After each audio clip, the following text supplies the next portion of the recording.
que eu aceito novamente.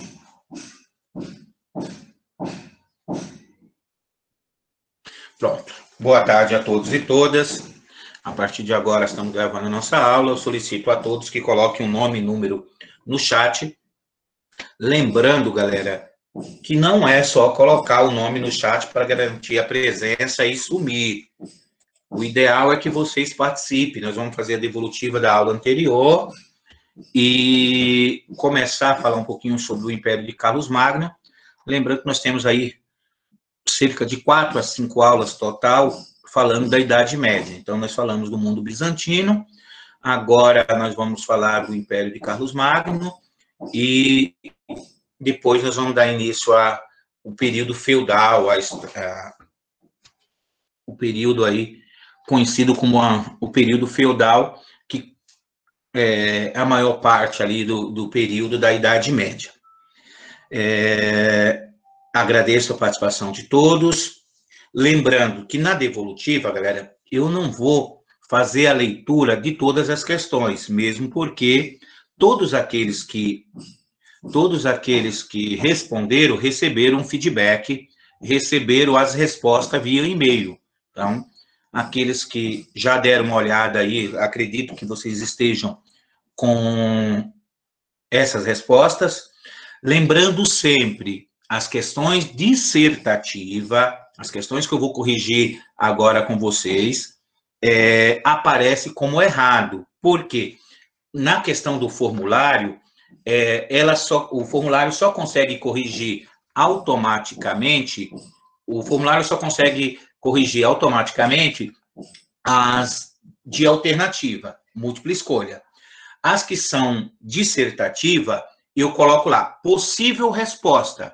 Aí tem a resposta que vocês deram, embaixo tem a possível resposta, aquilo que eu esperava de vocês. Vocês leram a resposta que deram, opa, está de acordo com o que o professor falou aqui, ó. Está com outras palavras, mas está dentro daquilo que o professor falou, colocou como possível resposta. Então, fique tranquilo que está certo.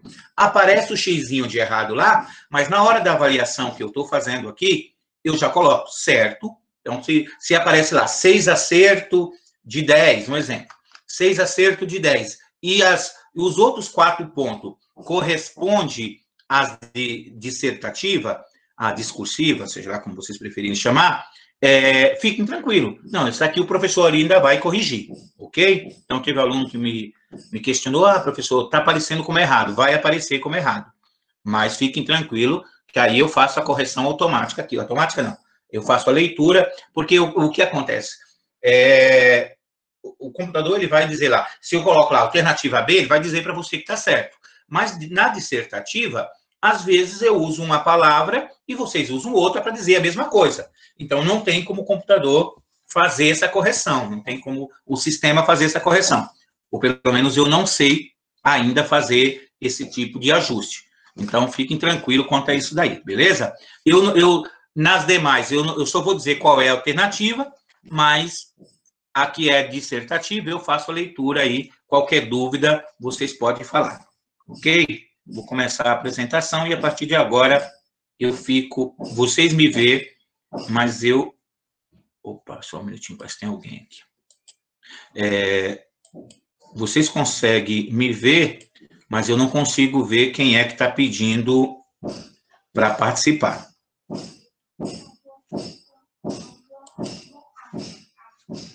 Aparece para você o meu slide? Para vocês? Sim. Ok.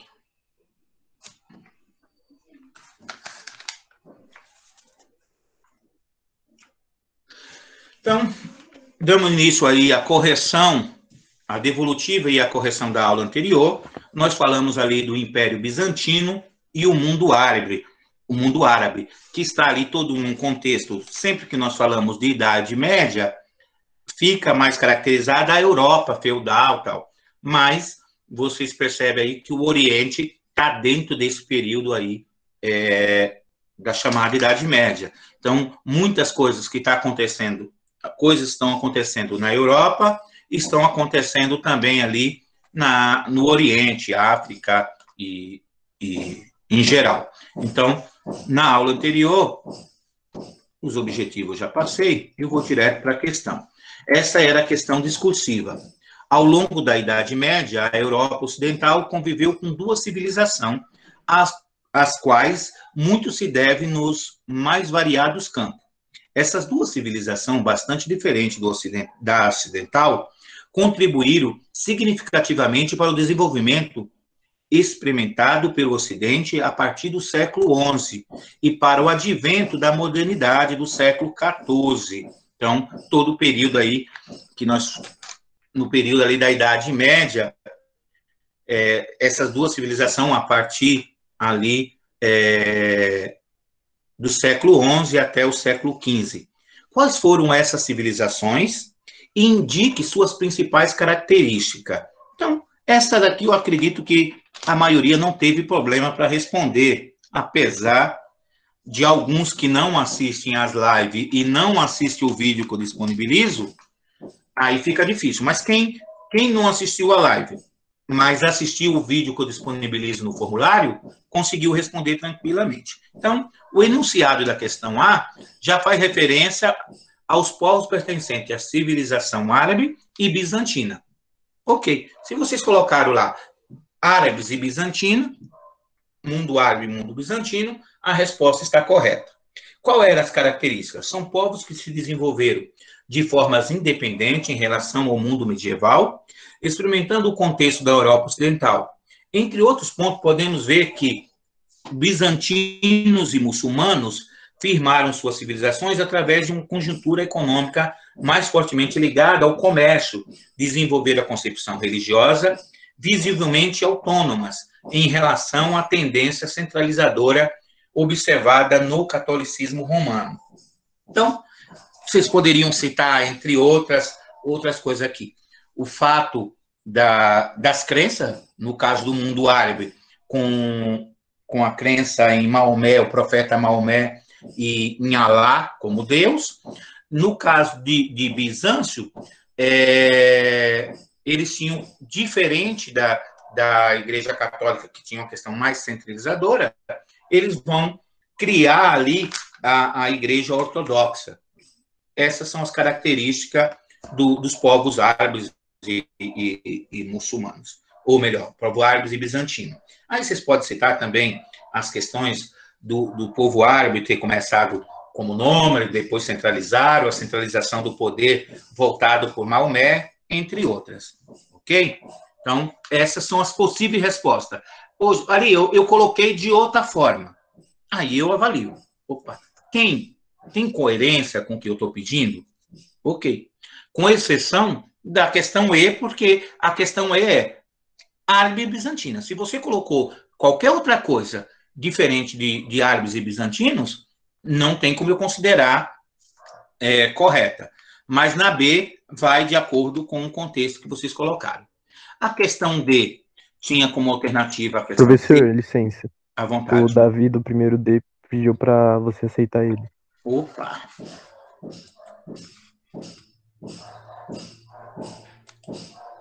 Pronto. Davi, ok. Permitir a entrada do Davi. Pronto, já tinha mais alguém esperando aqui. Pronto, vou voltar para a apresentação. Então, a questão 2, a alternativa era C. Se alguém tiver alguma dúvida nessa, é só falar. Eu vou passando só as alternativas, porque se a gente for ler, vamos ficar muito tempo aqui. Na questão T, a alternativa correta era D. Questão 4, a alternativa correta era C.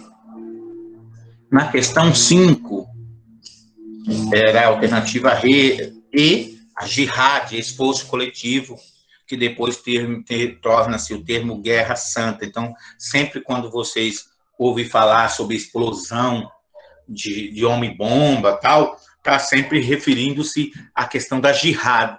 Na jihad, no primeiro momento, ela tinha o significado era esforço coletivo, ou seja, um esforço coletivo para pregar o mundo, a religião islâmica, a fé no Alcorão, em Alá e em Maomé como profeta.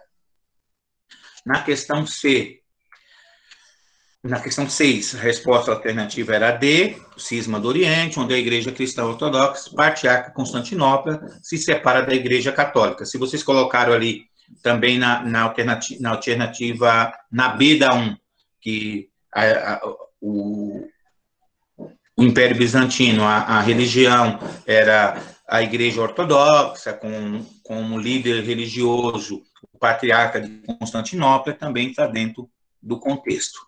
Questão 7, alternativa B. O Império Bizantino tem seu início com uma província do Grande Império Romano a partir da Tetrarquia. Ok? Alguém ficou com dúvida nas questões da aula anterior? Lembrando, gente, ó, eu tive alunos, eu vou mandar depois no privado, eu vou entrar em contato com alguns alunos, por exemplo, que acertaram uma questão ou 2 questões no máximo. Aí, provavelmente, se você está com essa situação, eu vou mandar uma mensagem para vocês no privado depois, para saber o que está acontecendo. Primeiro ponto, lembrando, gente, não é só responder que você vai ter nota. Eu tenho que responder. Professor. Oi. No caso, assim, quem não fez vai ficar sem nota mesmo, né? Fica sem nota, porque é uma das formas que eu tenho para avaliar. Porque, gente, olha o que está acontecendo. Imagina só, após essa aula, vocês têm os slides aí, vocês têm acesso às respostas. Após essa aula, se vocês respondem, vocês concordam comigo que perde o sentido? Como é que eu vou saber se vocês entenderam ou não, se eu já dei a resposta? Então, assim, eu ainda deixo aberto, o correto é fechar na sexta-feira. Então, a aula eu mando na segunda-feira e pelo formulário fecha na sexta-feira. Eu deixo sábado, deixo domingo, deixo a segunda-feira, aí na terça-feira eu apronto aí os slides, eu apronto as atividades, faço a correção, aí eu fecho os formulários. Porque hoje, no caso, eu faço a correção junto com vocês. Depois disso, perde-se o sentido. Como é que vocês vão responder uma questão que eu já dei a resposta? Então, aí, no caso, vão esperar pela recuperação. Beleza? Então, assim, poxa, não conseguiu fazer na sexta. Tem sábado e domingo. Segunda-feira. Na terça-feira, eu mandei a resposta para os colegas de vocês, eu mando o feedback. Se eu tenho um irmão, se eu tenho um colega que eu tenho contato, já tem todas as respostas. Depois que eu mando essa resposta, perde-se o sentido eu deixar o formulário aberto. É por isso que eu sempre peço para vocês anotarem lá na sua agendinha particular. Eu sei que está difícil, gente. Eu não estou fazendo aqui meia culpa ou coisa do gênero. A questão é simples. Eu tenho que dar um retorno para a direção da escola e a coordenação. Quando vocês recebem a mensagem da direção da escola que não estão fazendo atividade, é porque nós, professores, já mandamos para ele, quando eu corrijo, eu mando para eles lá quem participou. Mas, Ari, eu respondi e, mesmo assim, minha mãe está recebendo, como se fala, reclamações que eu não estou fazendo. Gente, perdoe-me, um aluno que de 10 pontos não acerta nenhum, ele não respondeu nenhuma corretamente, eu entendo que esse aluno, é o meu entendimento. Pode ser que você tenha a dizer assim, Ari, eu tentei, só que eu errei. Mas o que é que eu entendo? O aluno que de 10 pontos possíveis, ele não acertou nenhum, ou acertou um, é que ele não teve o trabalho de assistir a minha aula. Você entendeu? Olha, Ari, eu não consegui assistir a live que o senhor está fazendo hoje, mas eu assisti o vídeo que o senhor colocou no formulário. Porque todas as perguntas estão respondidas com minha explicação. Se não tiver, porque eu também sou falho, não está, na hora que eu estou respondendo, poxa, eu li os PPT, eu ainda disponibilizo para vocês os slides que eu estou fazendo aqui com vocês, que eu estou apresentando. Eu olhei nos slides e não está respondido. Assisti o vídeo e não consegui entender. Manda mensagem no particular do Ari. Professor, me ajuda aqui, eu não entendi essa. Eu vou ter o maior prazer e às vezes demora um pouquinho devido aos nossos trabalhos, aquilo que eu tenho para fazer. Mas você não tenha dúvida de que eu vou responder. Eu vou responder. Se eu não respondi, poxa, Ari, eu te fiz uma pergunta sobre a questão, o senhor não me deu um feedback, por isso eu errei. Aí eu faço a meia-culpa. Poxa, realmente, vamos pegar o exemplo aí, sei lá, a Victoria do primeiro A, ou a Melissa, ou o Abner, qualquer um, me perguntou, tinha uma dúvida sobre essa questão, e eu esqueci de dar um feedback. Aí a culpa é minha. Mas se vocês não entenderam para responder, e chutam qualquer uma, e não acertou nenhuma, eu vou mandar comunicado para a sua mãe como se você não tivesse participado. É assim que eu faço, ok? Ah, não é justo. Poxa, se você não está entendendo a minha aula e não está me perguntando, aí a culpa não é minha. Se você me perguntou, eu te respondi, não consegui ajudar, a falha está no Ari, ok? Então, por favor, gente, vamos lá, tentem. Essa é a segunda questão, é a segunda atividade, eu mandei lá nos grupos. Aqueles que me procuraram de imediato ao grupo que eu mandei, ainda deixei aberto um tempinho para vocês responderem. Olha, eu comuniquei que vocês não fizeram. Ficou aberto. Olha, tentei e não consegui. Me manda mensagem que eu já tento resolver na hora. Ah, poxa, Ari, eu mando lá, ó, vocês não realizaram as atividades e tal. Oi. Tem gente pedindo para entrar. Ok. Só um minutinho.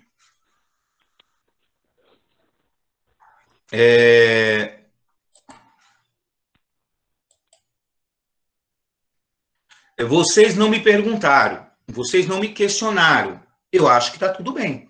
Eu acredito que está tudo bem, que está tudo ok. Só que assim, quando eu vou fazer a correção, ou melhor, voltando à questão, eu mandei lá a lista de... São duas atividades. Atividade 1 e 2, aula 1 e 2, e aula 3 e 4. A próxima agora, que nós estamos tendo hoje, já é 5 e 6. Então, assim, colocando...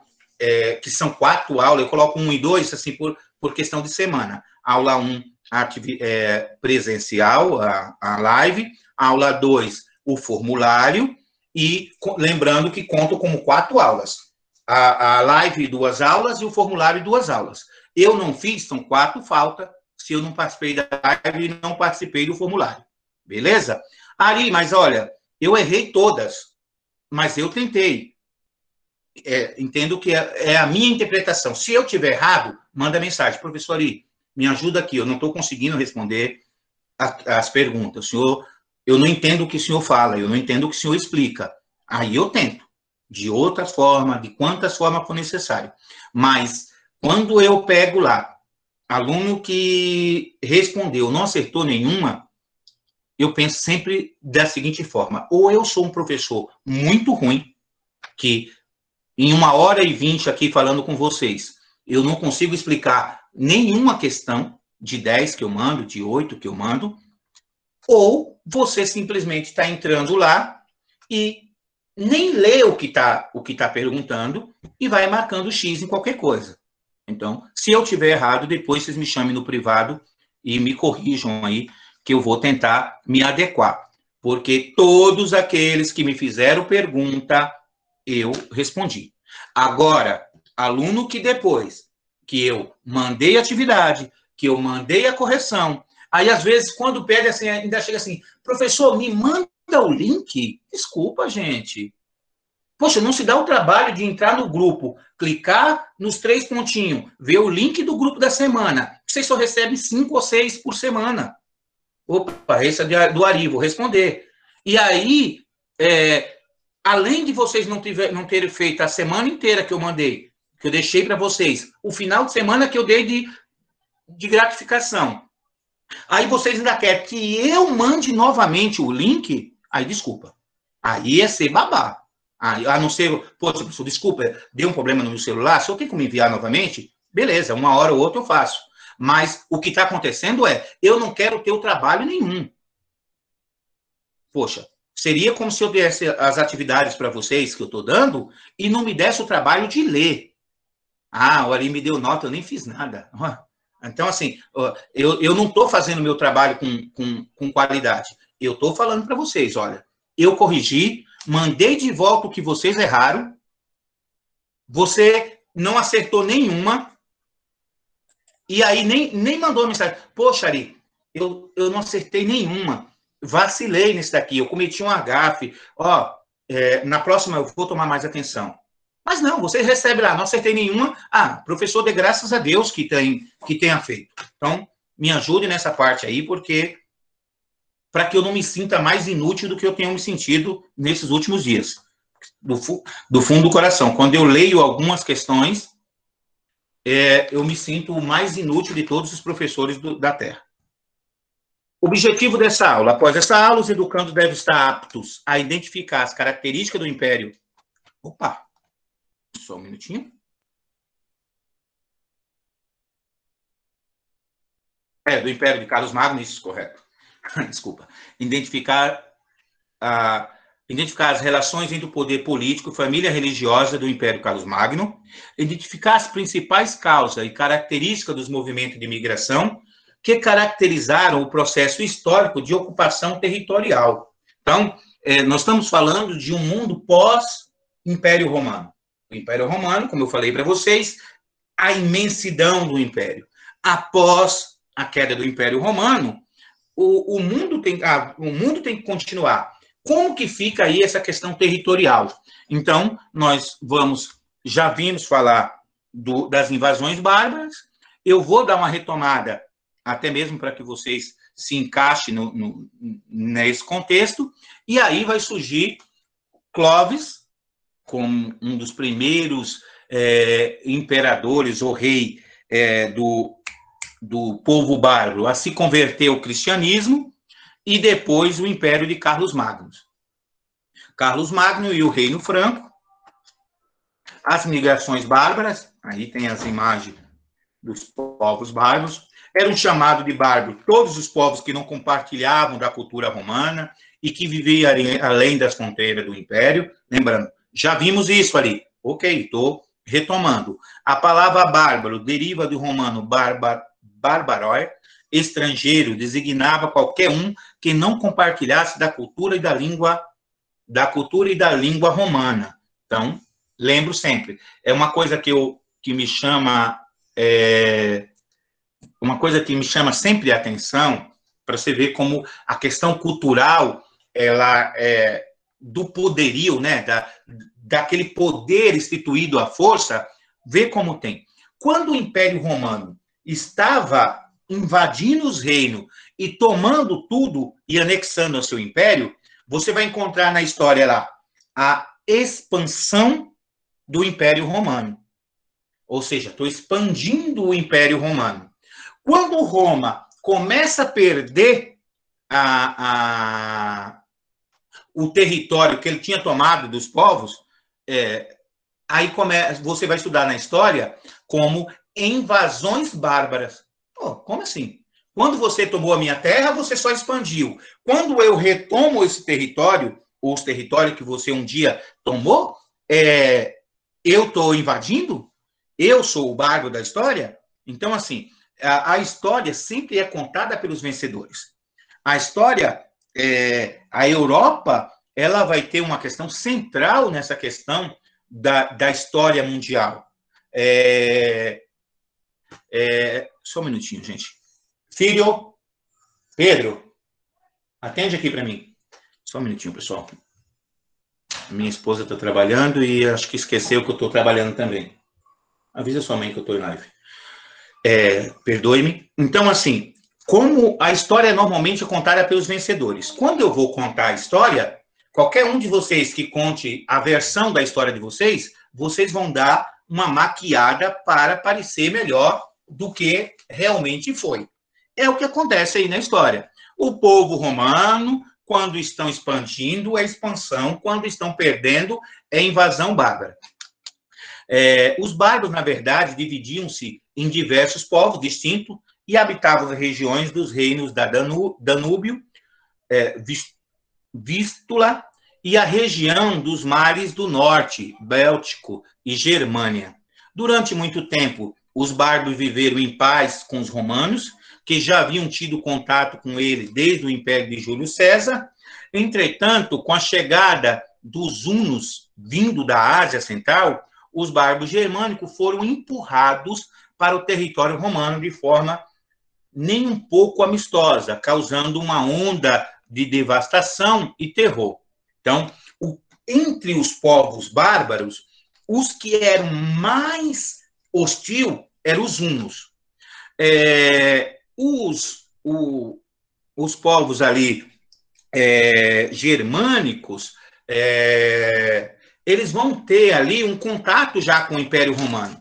Já havia ali, eles já estavam bem próximos das fronteiras romanas. Mas aí, quando os hunos vão chegando, eles vão cada vez mais adentrando no território romano, o que vão chamar aí das invasões bárbaras. Podemos citar como principais povos bárbaros os hunos, da Ásia Central, anglo-saxões, Inglaterra, os gauleses, Bélgica, Holanda e França, os francos, que era Bélgica e França, vândalos na Europa Central, visigodo no leste europeu, os lombardos, norte da Europa.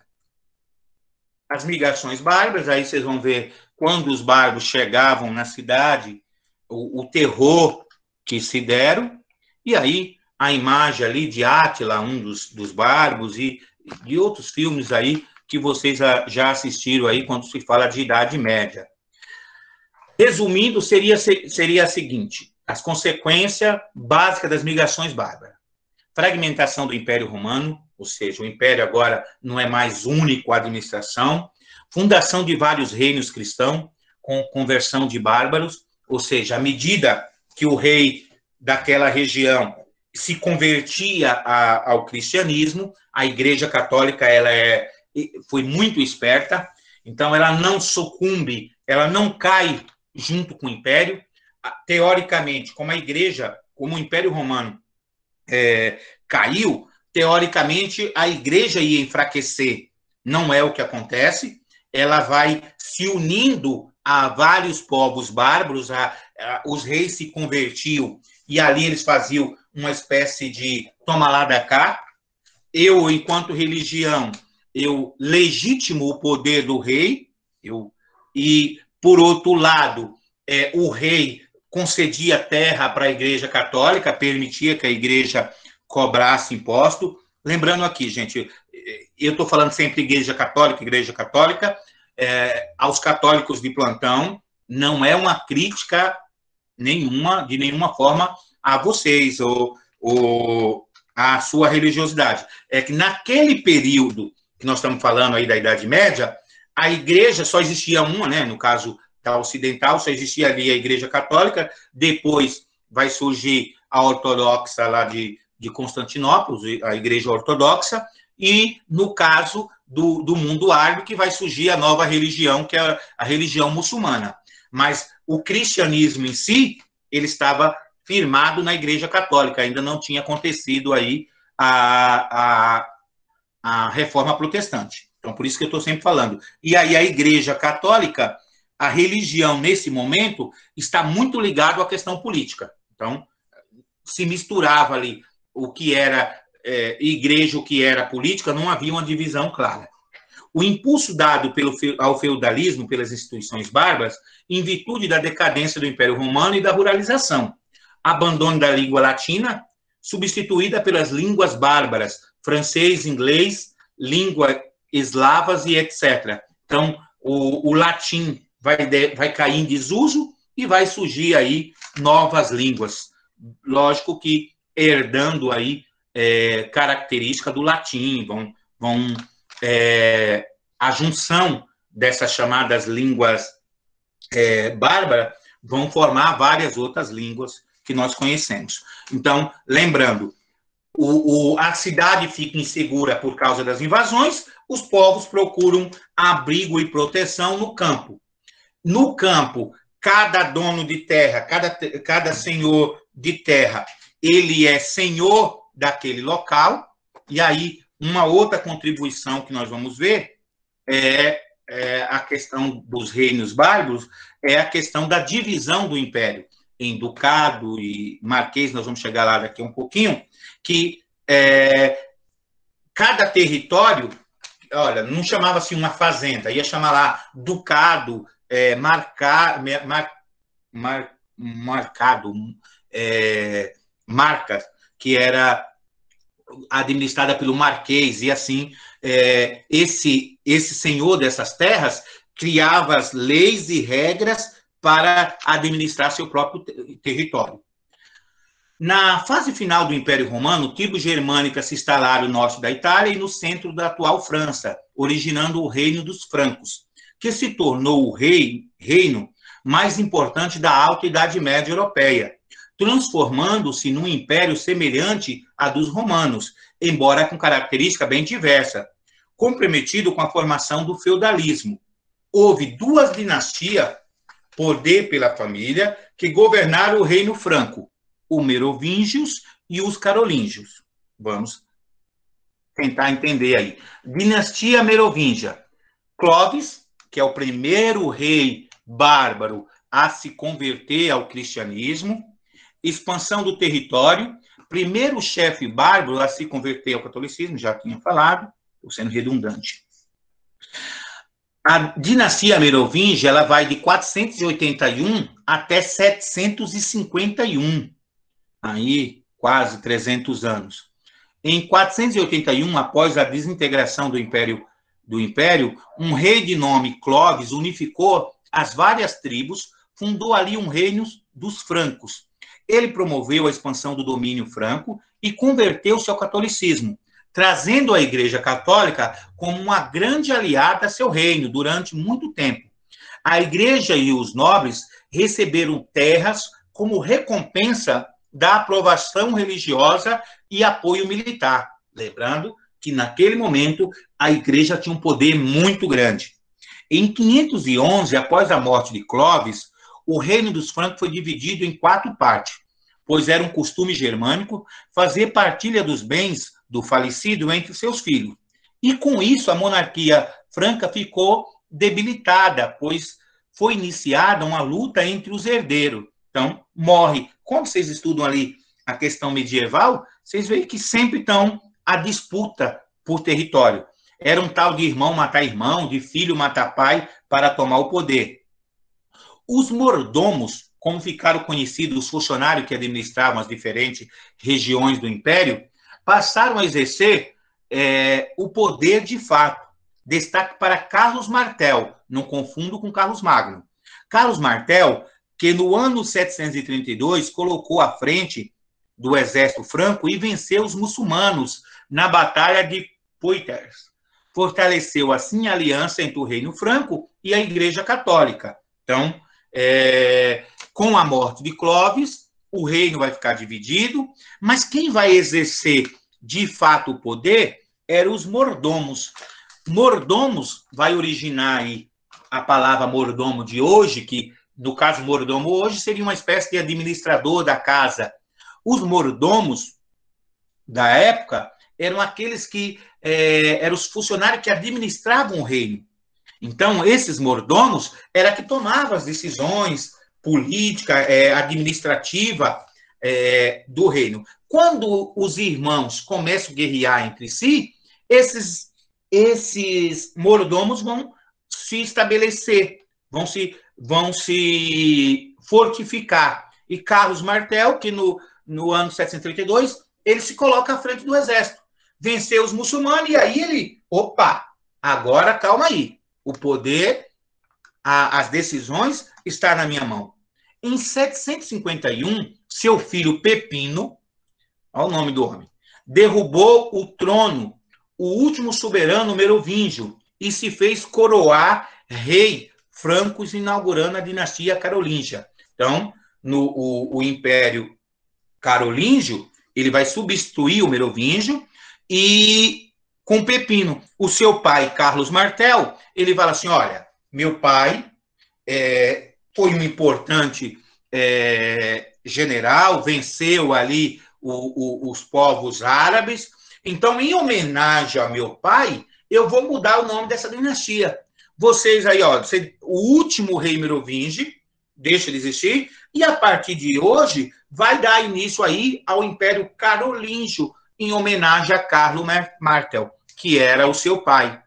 Pepino foi reconhecido como rei pelo Papa e, em seguida, presenteou a Igreja Católica com parte das terras conquistadas na Itália Central.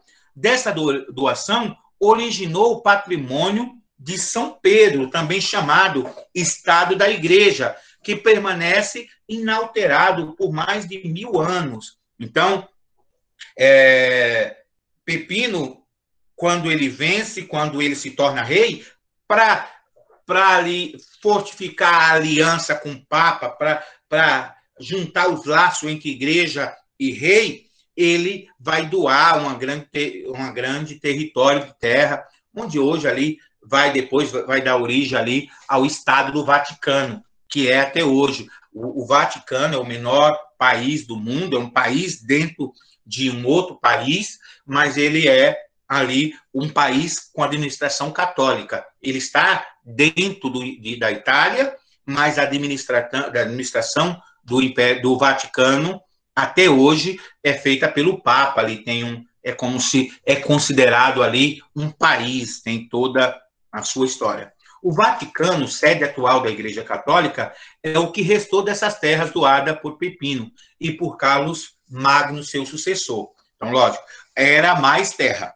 Depois vai ter aí, depois ali do Império, depois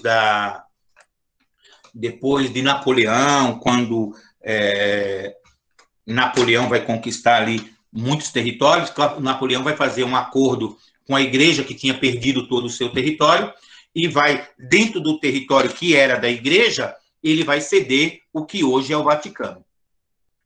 Nesse período, a já poderosa Igreja Católica tornou-se a força política, cultural e religiosa da Europa feudal, dividindo os acordos que celebrou com os povos germânicos, devido aos acordos que celebrou com os povos germânicos. Então, na Idade Média, a Igreja vai se tornar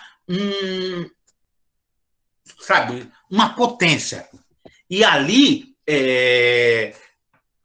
esses acordos vai dar tanto força política como cultural e religiosa na Igreja. A Igreja, durante toda a Idade Média, por isso que a Idade Moderna vai chamar a Idade Média de Idade das Trevas, é porque toda a produção cultural e científica estava sujeita à Igreja.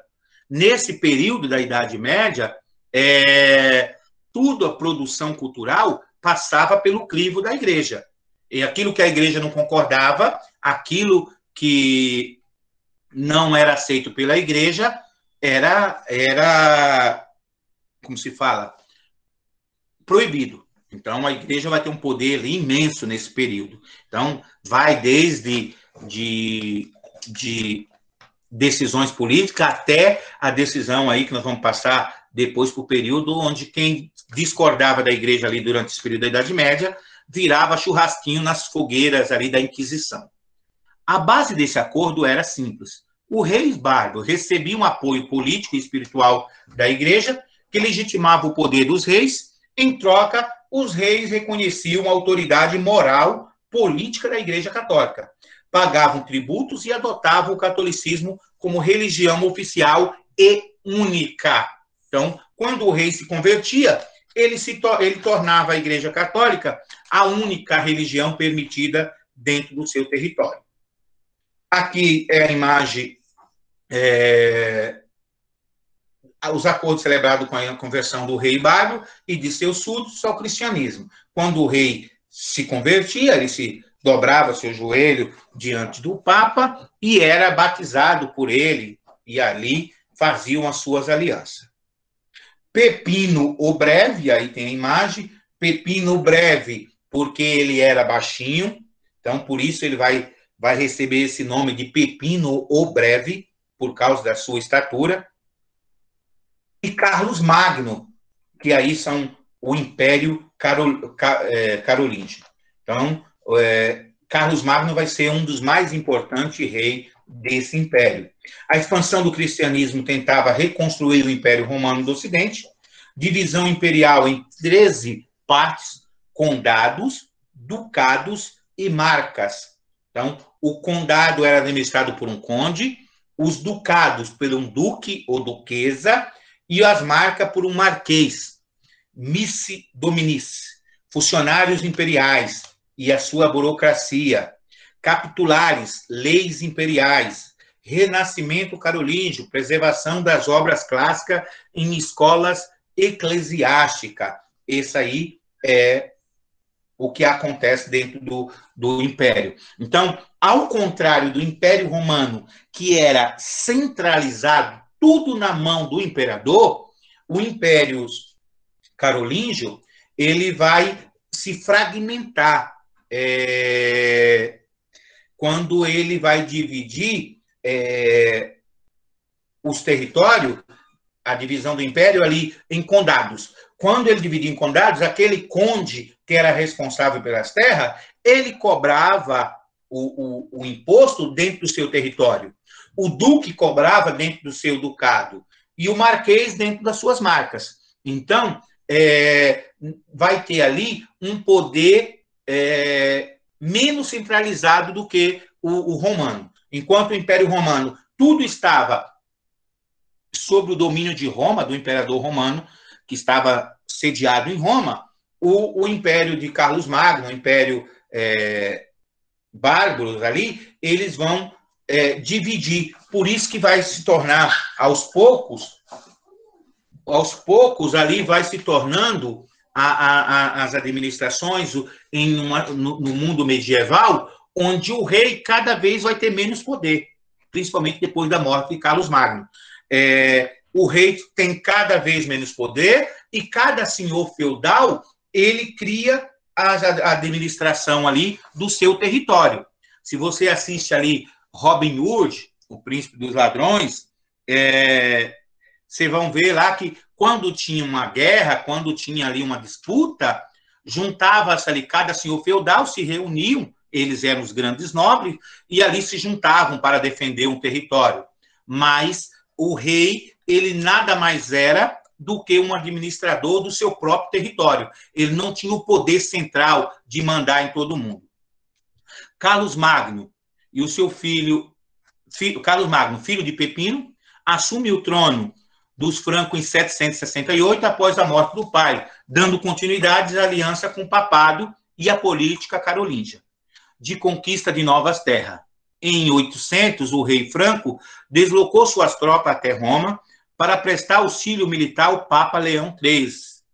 Ameaçado pela nobreza local, em troca, o Papa concedeu-lhe o título de Carlos Augusto, imperador dos romanos, que não era dado a ninguém desde 476, quando tem lá a queda do Império Romano.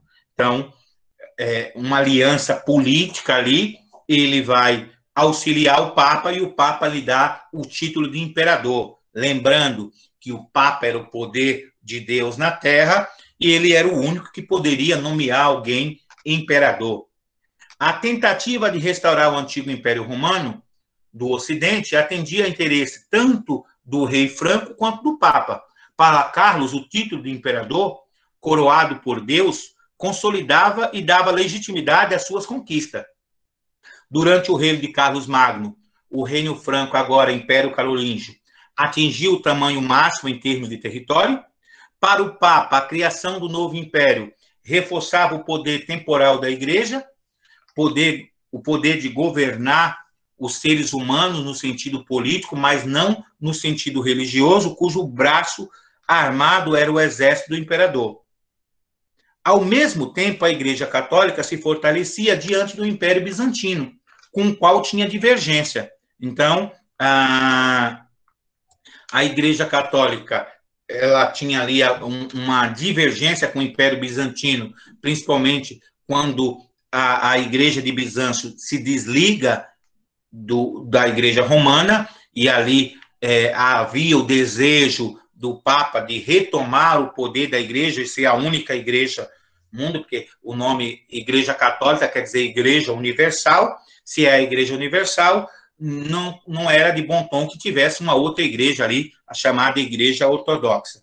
Para o Papa, a criação do novo império reforçava o poder temporal da Igreja de Roma, o poder de governar os seres humanos no sentido político. Já tinha lido essa. Ao mesmo tempo, a Igreja Católica se fortalecia diante do Império Bizantino, com o qual tinha divergência.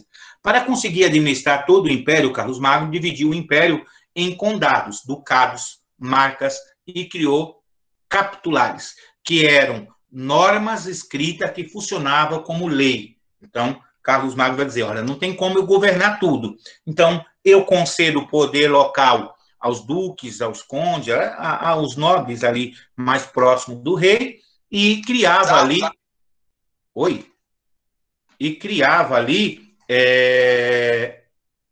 as leis que regiam o seu governo.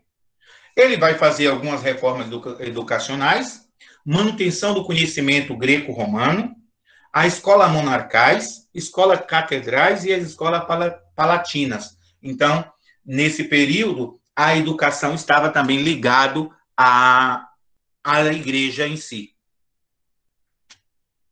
As escolas funcionavam junto aos mosteiros, escolas monarcais, bispados, escolas catedrais ou cortes das escolas palatinas, e nessas escolas eram ensinados as 7 artes liberais: aritmética, geometria, astronomia, música, gramática, retórica e dialética. Lembrando que a escola não era para todo mundo. Muito dos nobres eram analfabetos. Então, ele cria aí as escolas para atender a necessidade da igreja e, ao mesmo tempo, dos nobres ali. Então, as escolas, nesse período, eram ali para os empoderados, os que tinham dinheiro, os nobres em si. Aqui está o Império de Carlos Magno, o Império Carolíngio, e ali, depois da morte de Carlos Magno, esse império vai ser fragmentado novamente. Após sua morte, seu filho Luís I, o Piedoso, assumiu o poder. Reinou de 814 a 840. Com a morte de Luís I, seus 3 filhos disputavam o poder, mas só em 843 eles assinam um tratado chamado Tratado de Verdun, onde todo o território foi dividido entre si. Então, o que acontece? Com a morte de Carlos Magno, seu filho Luís assume o poder. Com a morte de Luís, seus 3 filhos começam a disputar. Chega uma hora que as constantes lutas entre esses herdeiros e as invasões de novos bárbaros contribuíram para o enfraquecimento do poder dos reis e o fortalecimento dos senhores locais, descentralizado, o poder iniciando aí o feudalismo na Europa. Então, vamos lá. O que é que vai gerar o feudalismo de fato? Essa disputa entre os herdeiros de Luís I. O que vai acontecer? Essa disputa, essa briga, chega um momento que a igreja vai vendo assim, opa, assim vai acabar tudo aquilo que os pais desses conquistaram. Porque a disputa estava enfraquecendo cada vez mais. Aí a igreja vai entrar e vai dizer, sabe de uma coisa? Vamos parar com essa disputa, vamos pegar o reino e dividir. Aqui o Carlos Magno e seu filho, o Piedoso, Luís o Piedoso. Aí a divisão vai se dar da seguinte forma. A França Ocidental ficou com Carlos o Calvo. Olha o nome, já era careca por nome. A Lontargia ficou com Lotário, o seu outro filho. A França Oriental com Luís o Germânico. Aí o império é fragmentado. Cada um vai reinar sobre um território. Que os condes, os marquês, os senhores vão divergir muitas vezes da política desses e vão desobedecer. Então, esses não conseguem manter a unidade do reino. Aqui é a divisão, Carlos Calvo, Lotário e o reino de Luís o Germânico. Então, com essa disputa, o poder descentraliza e aí aqueles nobres, os duques, os marquês e os condes vão dizer, opa, que negócio é esse? Vocês estão disputando, vocês enfraqueceram, não, eu também não vou me sujeitar à decisão desses novos reinos. E aí o que vai acontecer? O rei não vai ser nada mais, nada menos que o senhor das suas próprias terras. Então, ele vai governar aquele território que lhe pertencia, mas não vai ter influência a nível nacional. Aí é a fragmentação de vez das decisões políticas. Por isso que nós vamos dizer que no período feudal, uma das características do período feudal, que nós vamos estudar mais para frente, é que vai ser o poder descentralizado. Ou seja, não vai estar, o rei não é mais senhor de um território, de todo um país. Ele vai ser apenas mais um senhor feudal, como outro qualquer. A divisão do reino não pôs fim às lutas pelo controle do poder, levando à desintegração total do império. Pouco tempo depois, muitos historiadores entendem que, a partir desse momento, consolida-se o sistema feudal, que é tema das nossas próximas aulas. É a partir daqui que vai dar início ali o período feudal de fato, o período onde o poder da igreja vai estar muito forte e o poder dos reis cada vez menor. Então, esse período aí que nós vamos estudar nas próximas aulas. Vocês ainda estão acordados, galera? Sim. Sim. Esse sim me desanimou para a apresentação. Ó, nem fui tão demorado, estou terminando no horário. 3 horas da tarde, 2 minutos para as 3. Eu ainda tenho 7 minutos, porque nós começamos 2h05. Então, nós vamos até 3h05. Só de raiva. Galerinha, alguma dúvida sobre o tema de hoje? Não.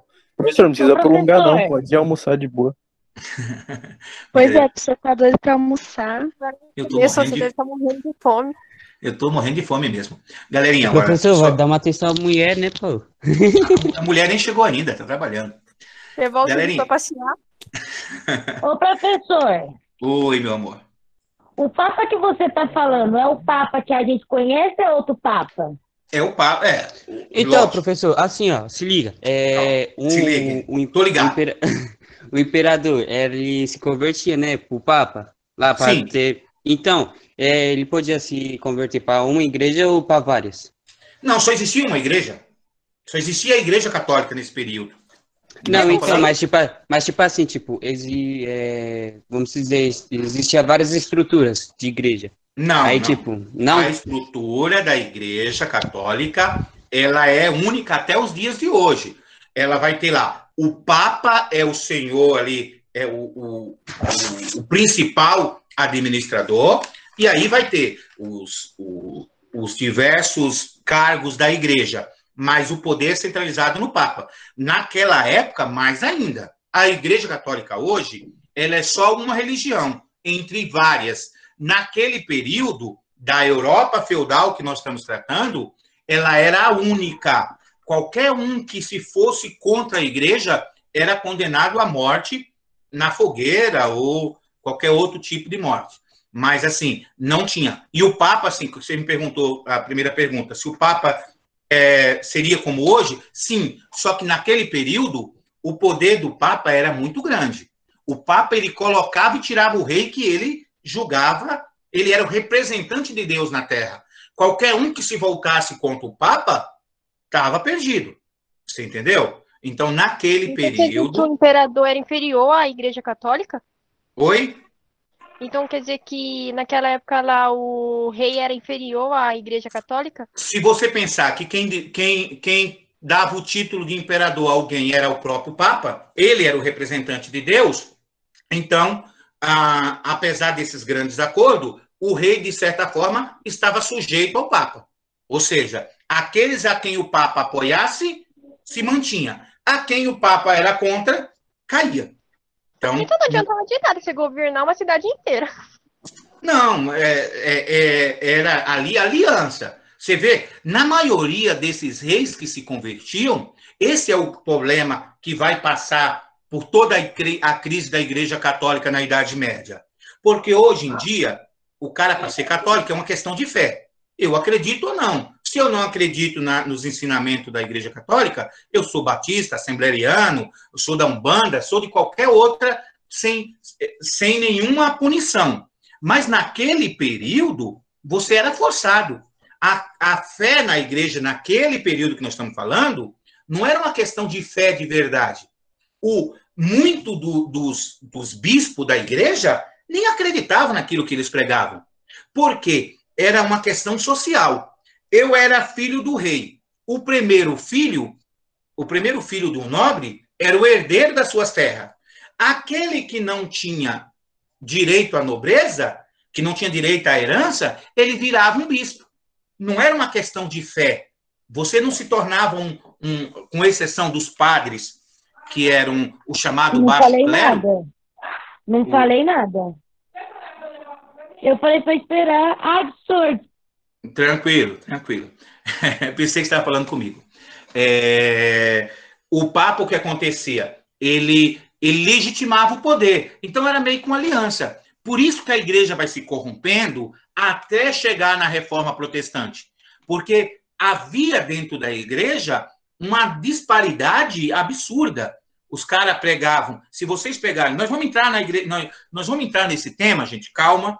Eu vou até terminar aqui, senão vai ficar a aula muito longa, mas fiquem tranquilos que para nós falarmos da Idade Média, para nós falarmos do feudalismo, eu vou colocar a pirâmide social, onde vocês vão ver lá que o Papa estava em cima, o rei embaixo e depois as demais camadas. Ok? Professor. Fala aí, Lana. Essa pirâmide aí embaixo são os nobreses, no meio são os cleros e... Não, desculpa, camponeses, nobreza e cleros. O clero em cima, a nobreza embaixo do clero e os plebe embaixo da nobreza. Plebeu em geral. Aí, com o passar do tempo, vai surgir outra classe social, que é a burguesia, mas aí vai bem mais para frente. Então, assim, a primeira pirâmide é essa. Por que a nobreza é embaixo da igreja? Porque a igreja é representante de Deus na Terra. Se a igreja representa o Deus Todo-Poderoso, ela estava em cima. Em cima na questão de quê? Porque o Papa era o único que podia nomear um rei. Se o Papa nomeia o rei, automaticamente esse Papa é tão poderoso ou mais poderoso do que ele, do ponto de vista da religião.